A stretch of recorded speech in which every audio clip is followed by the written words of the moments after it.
if you believe in God, you probably believe that God thinks. You certainly believe this if, like the Stoics, part of your motivation for believing in God is to find a source of meaning in the world and to explain its careful design. But if there is a God, and if God thinks, does he think in exactly the same way as we human beings think? Or are his thoughts, as Isaiah says, not our thoughts, and his very thinking not our thinking? The Stoics seem to be very committed to the view that God does think, much as a human being thinks. They seem to be motivated by the concern that if God's thoughts are not our thoughts, then it isn't clear that they really are thoughts at all. As they insist, and with some plausibility you might think, there is only one thing that rationality is. Just as there's only one thing that truth is, and if so, then there's only one thing that thinking is. The first couple of passages on the handout, numbers 1a and 1b, give you this idea anchored in the conviction that we're all also parts of the same moral community. Right and wrong mean the same thing to us as they do to the gods, and that's because rationality is the same in us both. I'll just read out the 1b because it's shorter. As the Stoics say, there is one rationality, thinking is the same everywhere, and right actions are equal, and the virtue of parts and whole are the same. So there's not just an epistemological issue at stake here, there's also a moral issue at stake here. If we don't think as God thinks, we're not part of the same moral community as God. I'm going to focus more, I should say, on the epistemology than the more on the epistemology than the ethics, but you can see there's a lot at stake here for the Stoics. So God thinks like we think, apparently, but if this is the case, it ought to be possible to adapt the very rich resources of Stoic epistemology, which they work through, of course, in the study of human thought, to an exploration of the divine. But here, scholars of Stoicism fear to tread. For what the Stoics have to say about the human mind doesn't sound like it will carry over to a discussion of God. The heart of the problem here is that human epistemology in Stoicism relies heavily on a form of empiricism. Now, Michael Frede, as it happens, had interesting things to say about why one shouldn't get too carried away by the comparison that naturally suggests itself with the 17th century British empiricists. Somehow he thought it was a qualified form of empiricism, but nonetheless it's clear that for the Stoics there is no rationality without concepts, and those concepts are acquired through repeated perceptual experience, and at least typically convey something of that perceptual experience in their content. So you see things, you acquire concepts on the basis of your perception. Those concepts are collected in some way that constitutes rationality. And rationality is defined at its simplest. This is, I think, a bit of a simplification, but it's defined at its simplest as a collection of concepts, and that's number 2 on the handout. Now, the problem, of course, is that a developmental empiricism like this seems completely at odds with what we should hope to say about God. First of all, it might strike us as absurd from the outset that development will be part of the story of God's mind. God didn't have an infancy. But there are more serious theoretical obstacles too. We know, for example, that the Stoic God did not have sense organs. They say that. And in fact, in his purest manifestation, he has no organic structure at all, but is a single mass of some especially rarefied form of fire. And even if he did have sense organs, he wouldn't have suitable objects of sensation towards which he could direct them. The rationality that we acquire depends on our experience of patterns in the cosmic order around us. But of course, there is no cosmic order until God has used his rationality to plan it. So there's nothing for him to acquire that rationality from, it seems. So, how should we explain divine rationality? Well, you could take it that this question itself is just an illegitimate question. It's not something we're supposed to be able to explain. But I think myself that's a rather defeatist attitude, and anyway, the Stoics, it seems to me, have no business relying so heavily on the claim that God is rational if they're not going to explain to us how he is. So the alternative is to say that God's thinking can be explained, but it requires a fundamentally different kind of fundamentally different explanation from the explanation required for human rationality. Or to be precise about this, and this is something that I think will become important, it requires a fundamentally different mechanism from the mechanism that underpins human rationality.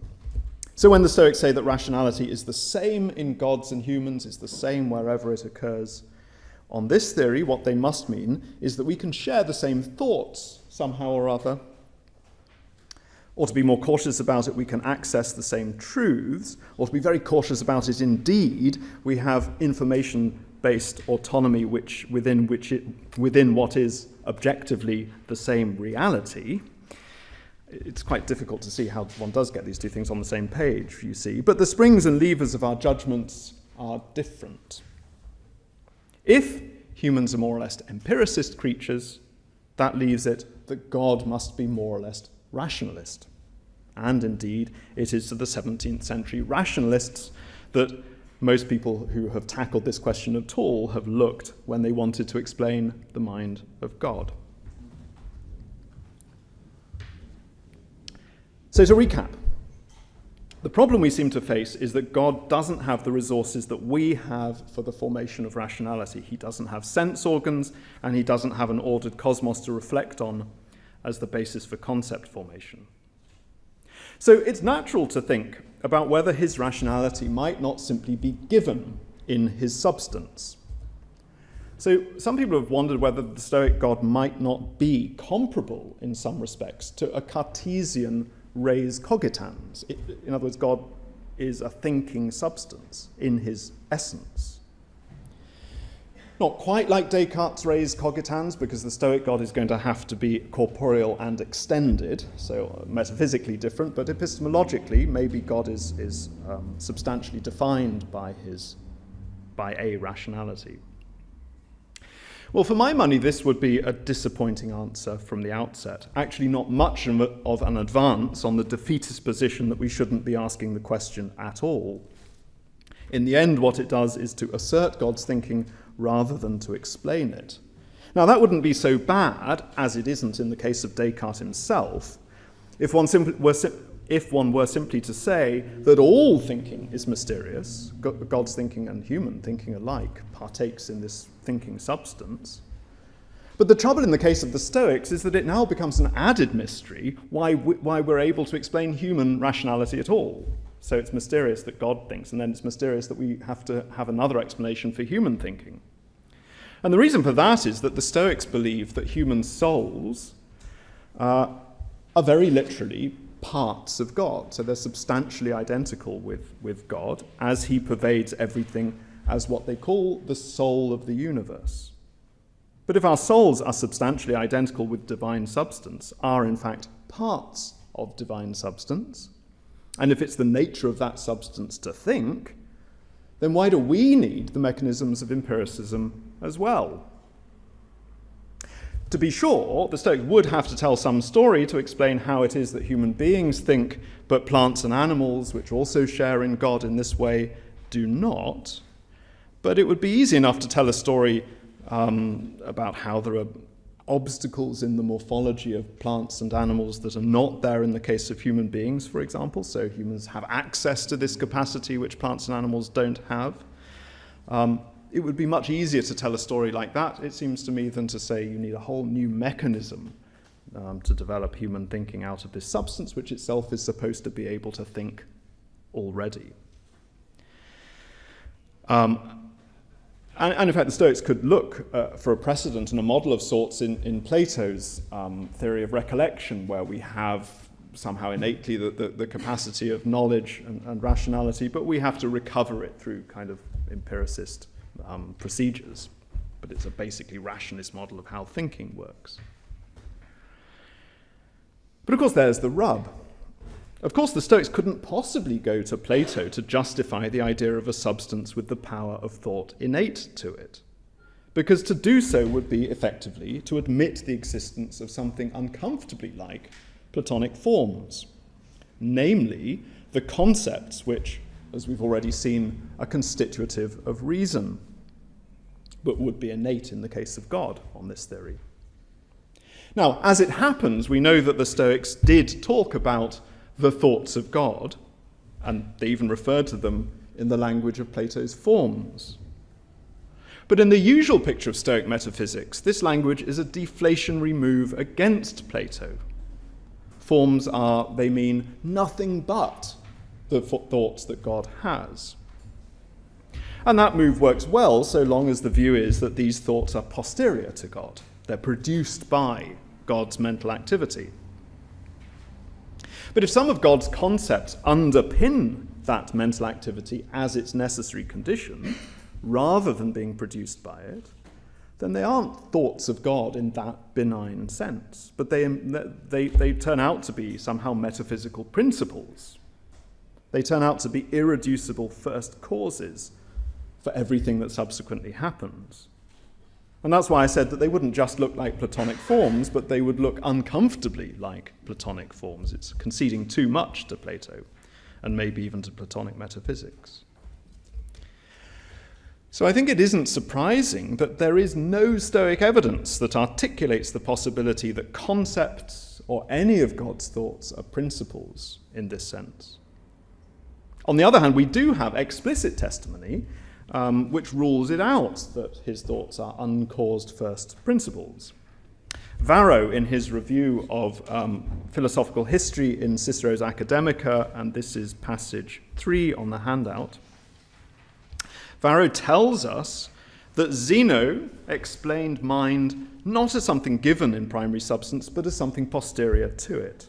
So I'll just read the English. Zeno's views about nature were first Aristotle's fifth element, out of which his predecessors thought sensation and mind were made, had no place among the four elements. So that's an anti-Aristotelian point. But then he says he determined that fire is the substance which gave rise to everything, including mind. So there's a strong assertion that mind is posterior to substance here. So it can't be part of the conditions of substance. So, Descartes' no help. If Descartes can't help us with a non-empiricist approach to the Stoic God, perhaps Spinoza can. It's one of Spinoza's more eye-catching claims that God's thoughts exist in a one-to-one correlation with extended bodies. And more than this, that the very same reality can be adequately described either in the language of divine thought or in the language of physical extension. I haven't presumed to suggest that you don't know Spinoza off by heart, so I haven't put this on the handout, but I mean famously, a quotation from Ethics 2:7, the order and connection of ideas is the same as the order and connection of things, says Descartes, and the scholium to that proposition says the mode of extension and the idea of that mode is one and the same thing, but expressed in two modes. So every extended object can also be thought of as a divine thought. That's roughly the idea. Could that be what the Stoics were thinking? Spinoza clearly is very influenced by the Stoics, by the way, so it's not unnatural to look to Spinoza to explain things that we're puzzled about in the Stoics. Will that work, though? Well, there have been various recent attempts to argue just this position, and they've all focused on the so-called seminal principles in Stoicism, the spermatikoi logoi, which we know are supposed to function somehow as the seeds, the spermata, of particular entities within the cosmos. The idea is that these things, whatever exactly they are, can be viewed in two perspectives. From one perspective, they express a thought, namely the thought of a particular thing, and that's why they're called logoi. But from another perspective, they are structural facts about particular pieces of substance, facts which account for the way that the substance develops, and that's why they have the quality of seed, so that's why they're spermatikoi. So perhaps divine thinking is like this. God is to be thought of as a dynamic substance who moves and changes and restructures according to the logic, if you like, of his own physical constitution, but it's a logic that can also be expressed as the laws of physics. All of these moves and changes and new structures also have a mental aspect to them. In other words, and just as in Spinoza, God's thoughts are numerically identical with the parts of the physical cosmos. Well, as with the Cartesian suggestion, I think our explicit evidence offers us some opposition and no real support to this view. Passage 3 from the Academica, I think, stands against it already. It's true that on the Spinozan view, God's thinking isn't specified independently of his substance, but it still isn't posterior in the sense that passage 3 seems to be asserting quite clearly, first substance, then mind. The two things still go together. Although there might be other ways of construing this passage, Seneca in 4a, on the handout from On Benefits, suggests that there's a gap between the thoughts that God has and their material instantiation, which wouldn't be allowed on the Spinozan model. So nature thought us before she made us, says Seneca. But just as important as the recalcitrance of our explicit evidence are the severe theoretical problems that this Spinozan view has for the Stoics, I think. One interesting one is that on the reconstruction I've considered, it's crucial that God is denied representational thought. What I mean by that is that if God thinks lion, has the thought lion, it isn't by entertaining a concept which stands in some relation to some fact elsewhere in the universe. The thought lion just is a lion from a different point of view, considered from a different point of view. We are, as it were, walking around God's thoughts right here, right now. So there are as many thoughts lion as there are lions. Why does that matter? Well, if God's thoughts are identical with cosmological features, then it seems to me that God can't be thought of as planning for the world at all. Certainly not in the sense of entertaining different possible causes of action and choosing one rather than another. He can only think what actually happens. He can't think counterfactually on this basis. He can only think the things that there actually are. Yet the Stoics seem, it seems important to the Stoics that God does make choices. For example, they say that he makes for himself whatever he wishes. 4b on the handout is an example of Seneca again saying that, but I've also given you, not sure who's behind that, but a bit of Greek. Metabalon des hobuletai, the cause, i.e. reason, forms matter and turns it however it wants. So the language of sort of planning and craftsmanship and choice seems very important to the Stoics. And it seems important for the argument from design, which is the way we know there's a God in the first place. We can see that the choices that have been made are good choices, and that's how we know there's a craftsman God behind them all. So that's one big issue with that sort of model, I think.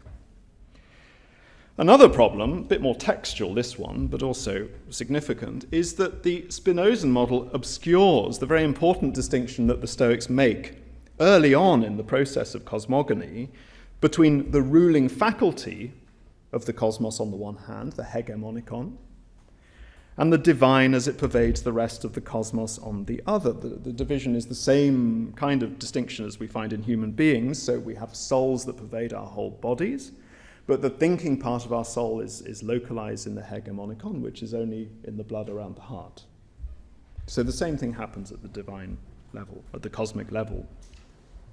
Now, the Stoics argue about where this ruling part is to be found in the case of the cosmos. Some people identify it with the pure fire of the ether around the periphery of the heavens, others with the sun. Cleanthes, for example, at least one Stoic identified it with the earth, oddly. But all were very clear that it existed in a well-defined area within the cosmos. But what this means is that when God thinks, for example, lion, the material substrate of that thought is just there in the ether or the sun or wherever it is that we put the hegemonikon.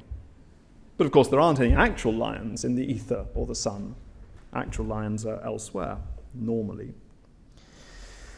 Not even the spermatikoi logoi of lions are to be found in the sun or the ether. As long as lions are in existence, they don't exist at the location of God's thought at all. And that, I think, is strong reason to believe that God has conceptual representational thought. And finally, just as a sort of footnote, because I'm quite interested in this as a problem, but I think also this is interesting because it puts the Stoics right in the way of puts them right in the way of the problem of universals. Because a theory in which God's thoughts are restricted to, and in some sense, actually are, identical with physical realities, would only allow universals into God's mind if universal properties had physical reality. But the Stoics don't believe they do. In consequence of their rigorous corporealism, the Stoics are nominalists. They're committed, that is, to the position that no two things share any quality at all.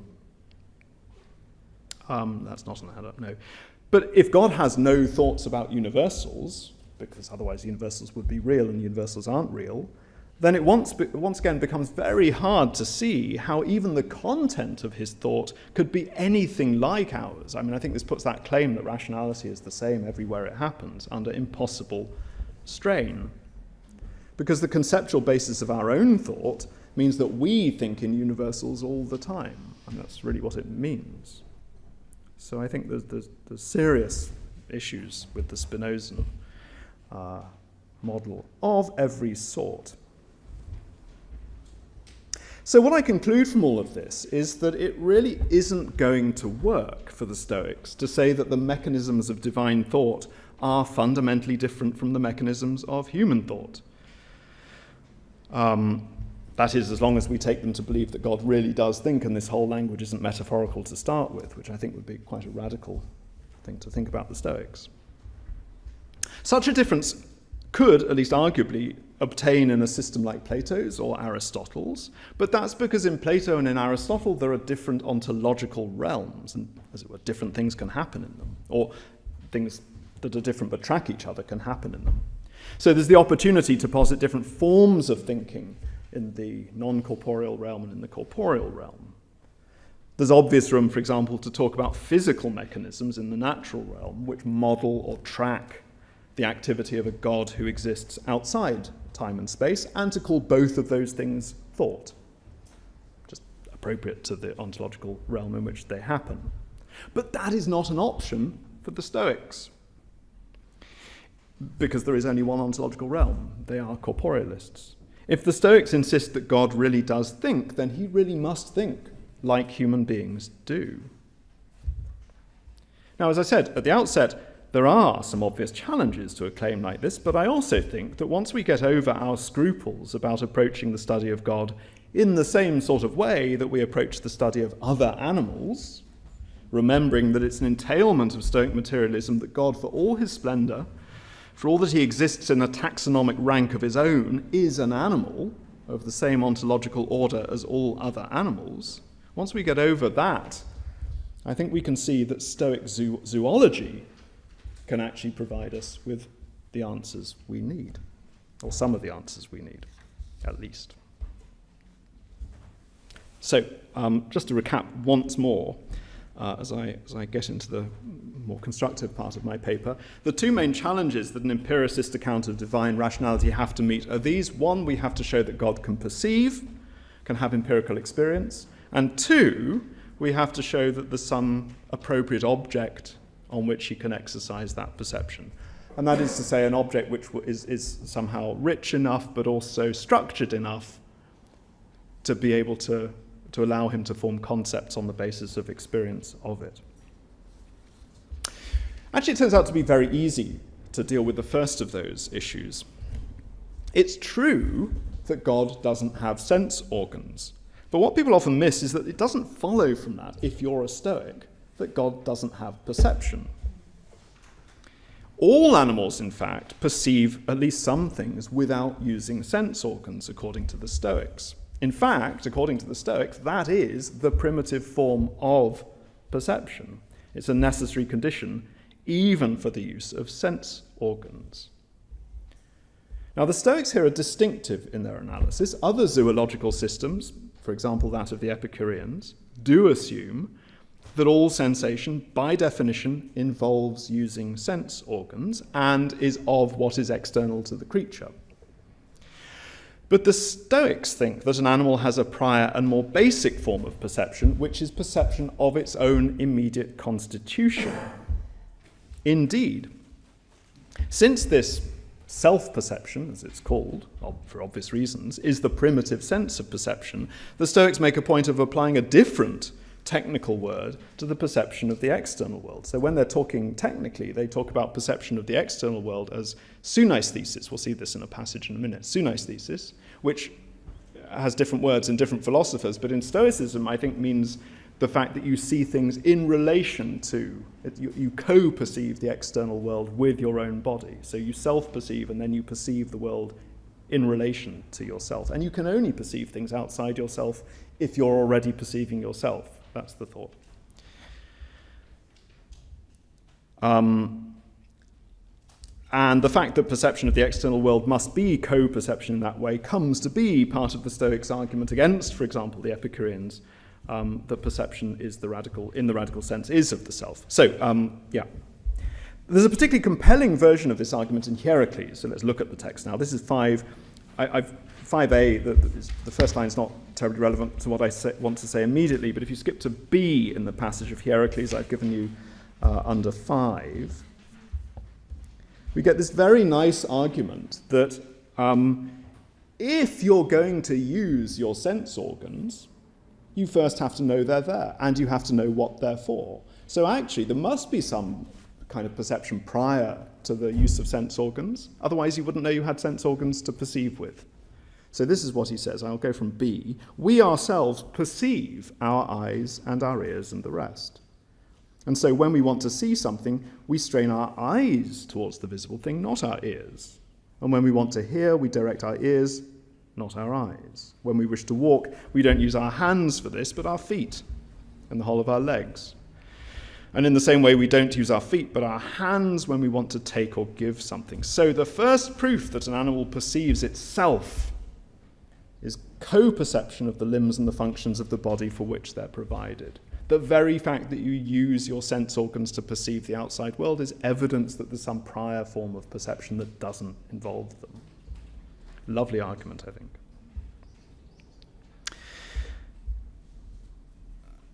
Now, what the Stoics say, I said earlier that the Stoics admit that God has say explicitly that God has no sense organs.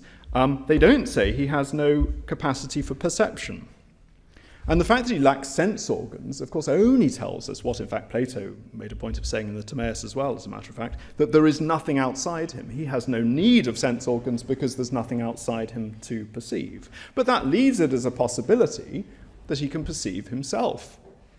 And, of course, if he perceives himself, he perceives everything there is. So it's no lack on his part if he doesn't have sense organs. Just in parenthesis, it is, of course, natural to ask at this point, how can it be that an animal can perceive itself without organs? What feature is it of God, let's say, in virtue of which he self-perceives? Well, here our evidence tells us very little about what constitutes the perceptive capacity in general. So, I mean, in a way, my strongest position is to say, well, we don't have worse evidence for animals than we do for God. But Hierocles, again, has some suggestions for us. He links it somehow to what he calls the cohesive faculty of the soul, the dynamis synecticaire.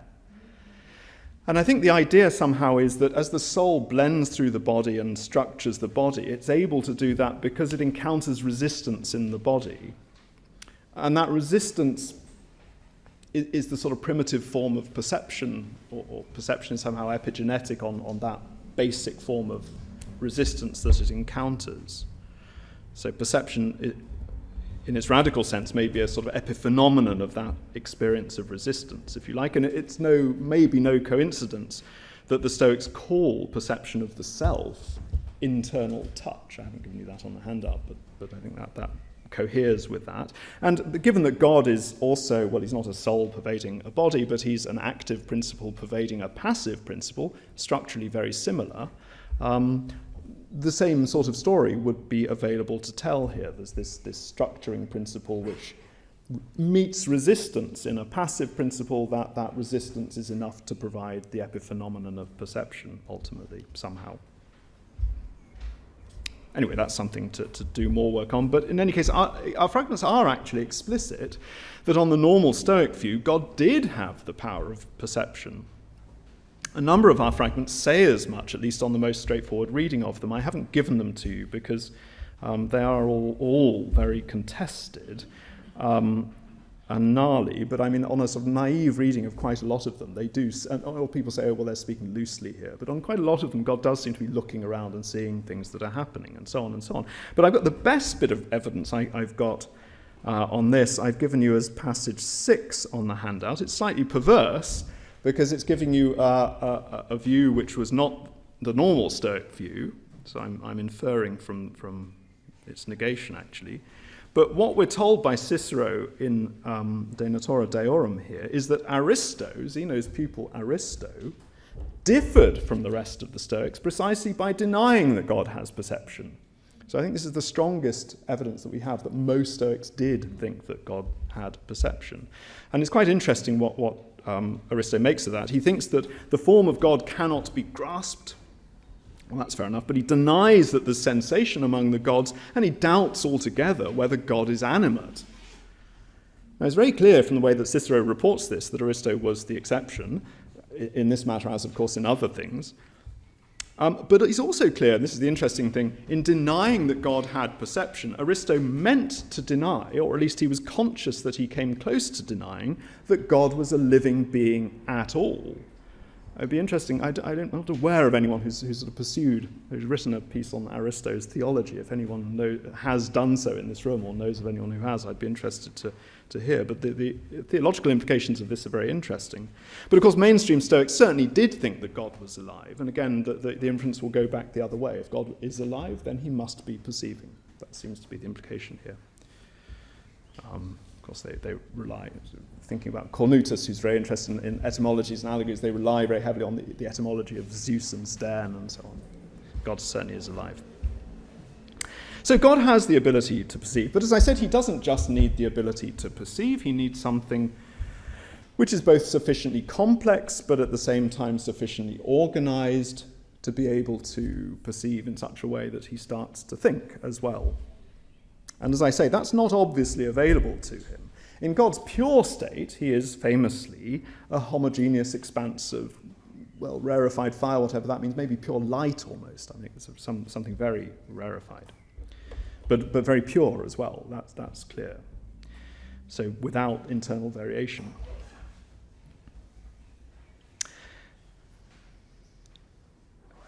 And you might think, and here's the worry, that as soon as God starts to think about changing, there is an unlimited number of things he can change into. There's a completely uncontrolled number of things that God can be. So it's not like he can only be 3 or 4 things and then he can think about that for a bit. God can be anything he wants to be. And I actually think there's a reference to the Stoics and a bit of Plotinus where he's considering what happens if you write Plato's forms out of cosmogony. If God doesn't have the forms to think about, he says, and then I again, not on the handout, I'm afraid, but I'll just quote Plotinus here. If there has to be a maker of this universe, he's not going to make it by setting his mind on things that are in it when it doesn't yet exist. So I think he's identifying there a circle, and I think he thinks that the Stoics are committed to this circle, so that God can't think about the universe until he's made it, he can't make it until he's thought about it. So you need the forms, basically, for God to think. Well, I think this is a problem, but I also think that we can see it as one that the Stoics quite consciously tried to address. I think they tried to establish a clear middle ground between giving divine perception too little to work on, for example, because in its originative state, substance is perfectly uniform, there's nothing interesting there to think about at all, no diversity to engender concepts. That on the one hand, but on the other hand, giving it too much to work on. For example, if God started transforming himself at random or could transform into anything he wanted to transform into, and then he's faced with an infinite variety of evidence, and there's nothing that he can do with that again until he has some kind of conceptual mechanism, which is what we want to supply for him. But as I say, I think the Stoics do consciously try and find a middle position there. And the evidence I have for that comes in what has always struck me as a slightly unnecessarily elaborate hierarchical sequence of transmutations, which the Stoics appeal to when they describe how it is that the Stoic God goes about transforming himself into the cosmos. This is most neatly summarized in passage 8 on the handout from Diogenes Laertius. No, it isn't. Passage 8. Passage 8. Just trying to work out why I have passage 7 there at all now. Anyway, passage 8. The cosmos comes about when, from pre-cosmic fire, substance turns through some form of pre-cosmic air into moisture. Then the denser constituent of that produces earth, while the rarefied constituent is thinned out further. And this, when it's become even more rarefied, gives rise to what we recognize as fire. Thereupon, out of these elements, that's a technical word in the context, these elements are formed. Then out of these elements, animals and plants and all other natural kinds are formed by their mixture. Now, accounts of Stoic cosmogony are inclined to abbreviate this sequence, partly because the details are rarely relevant, and partly because it's obscured by the fact that the Stoics rather annoyingly use the same terms for what are clearly supposed to be very different things. So, for example, in this passage, fire is used to designate the original state of matter, but it's also used to designate one of the elements that terrestrial things are made out of. But it's worth pausing to consider, I think, the basic fact here, that God in his originative form evidently does not have the power to change into just whatever he likes. For example, he cannot presumably change directly into the cosmos. I mean, he presumably doesn't do all this stuff for fun. He does it because this is the way to form a cosmos. But he can't just turn into a cosmos. That's what this passage tells us. He can't even turn into the cosmic elements. In fact, for all we are told here, the only thing that God in his original form is able to turn into is pre-cosmic air, pre-elemental air. And then from that he's able to turn into moisture, and from that he's able to turn into the elements. So I think you might see already the epistemological relevance I want to extract from this. And again, Hierocles, I think, is helpful here. This is where 5a, the first bit of that Hierocles passage, is going to be useful to us. Because according to Hierocles is very clear about this. Self-perception, as I described it before, is not restricted to the occurrent qualitative accidents of the body. It's not restricted to seeing the way you are right now. Indeed, it might not even begin with those, properly speaking, but with what the literature in psychology calls affordances of the body, namely the things for which the body can be used. So the first thing that an animal perceives is its constitution and what it can do with it, says Hierocles. And the example that we have in 5a just before the passage that I quoted earlier, winged creatures grasp the provision and suitability of their wings for flying, and every land animal grasps the provision and suitability of its own limbs, both that it has them, but also the use that it has them for. So pretty much, I've given you a little reference at the end to this man Gibson, who thought of as the father of this theory of affordances. And it's very interesting, actually, if you go back and read Gibson, because writing in the 70s, and as far as I can tell, without any kind of classical learning behind him at all, but he uses at times the exact same examples from the natural world that Hierocles uses to talk about this theory. So very strikingly, for example, there's a case where he talks about frogs that are able to see whether a gap in front of them is big enough for them to leap over, and that's a matter of seeing their affordances. And Hierocles and Gibson both use that example. Very nice example. But anyway, sorry, just trying to put some vocabulary on this theory. So Hierocles very clearly thinks that animals, and when he talks about winged creatures here, he means before they can fly, as soon as they're born. He talks elsewhere about calves that move their heads. They know they ought to have horns to butt with, but they don't even have horns yet. So they can perceive their sort of butting ability even before they have it. So animals can perceive their affordances. This is part of that kind of primitive perception. And again, it's crucial for an animal's development towards co-perception. It's the way that we know to use our eyes when we want to see. It's the way that we know to use our ears when we want to hear, and so on and so on. So, if we put these two facts together, then it turns out that God, even in his original homogeneous state, has more to perceive than the very accidents of that state. So he doesn't just have fire to look at, is what I'm saying. He can also perceive immediately what he's capable of doing in that state. But while that enriches his perceptual data, it does not do it to the point of confusion, because he isn't able immediately to do an infinite number of things. Ultimately, he can do an infinite number of things. Matter is infinitely determinable. But the first things that God can do are not infinite in number. For example, he's not able to transform himself immediately into a cosmos, or into the cosmic elements, or even into the pre-cosmic moisture from which they are produced. There is a finite number of things into which he can transform himself or parts of himself. And as I say, for all we're told, pre-cosmic air is the only thing. So it turns out that in his original state, God has access to just the limited complexity of empirical data needed to start the process of concept formation.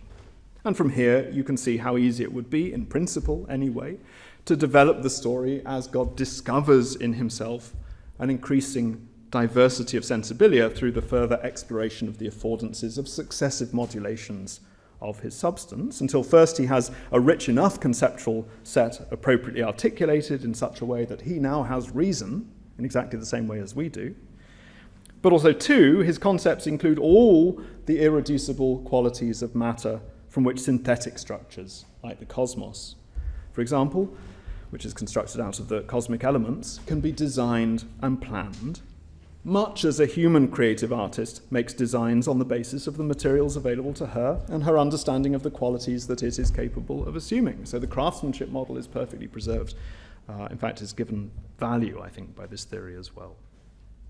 So in short, it is possible to account for the mind of God on the assumption that it is constituted by and that it operates on the very same empiricist principles that the Stoics used to explain animal cognition in general and human thought in particular, human rationality in particular. To suppose that this is how the Stoics accounted for God's rationality avoids both bare stipulation on the one hand and the real conceptual problems which face non-empiricist attempts to explain divine thinking on the other. And it allows us to take the craftsman model of divine creative activity consistently and seriously as an attempt to include cosmic teleology in a radically corporealist view of reality. So I'm sorry, I haven't been keeping time here, so I don't know how badly over I might have gone, but here at last is my conclusion. My conclusion is that the Stoics take God very seriously, so seriously that they do not exclude him from inquiry on the grounds of his dignity, but they make him a proper object of philosophical investigation. Indeed, God is the ultimate object of philosophical investigation. But they also take their ontology very seriously. And in consequence of that, God becomes not, as some people, particularly neo-Stoics, I think, but plenty of people who study the old Stoics too, God becomes not naturalized, but normalized as part of nature, as nature, in fact. Theology, Katerina well knows, is part of physics for the Stoics. And I hope I've shown that this is not a purely formal claim when they say it. We can explore the nature of God in our zoological texts, and we can explore the divine mind in our epistemology. And this is important, I'll just say finally, because the Stoics were, I think, either the first philosophers to talk about a creator God who reasoned along lines identical with those available to human beings, not just homonymous with, not metaphorically alike, but actually identical with the way that human craftsmen think. They were either the first philosophers who thought that, or, depending on how you interpret the earlier tradition, They're the first philosophers who had to think that, whose philosophical commitments mean they have to think that. And that makes their theology more radical than people often recognize.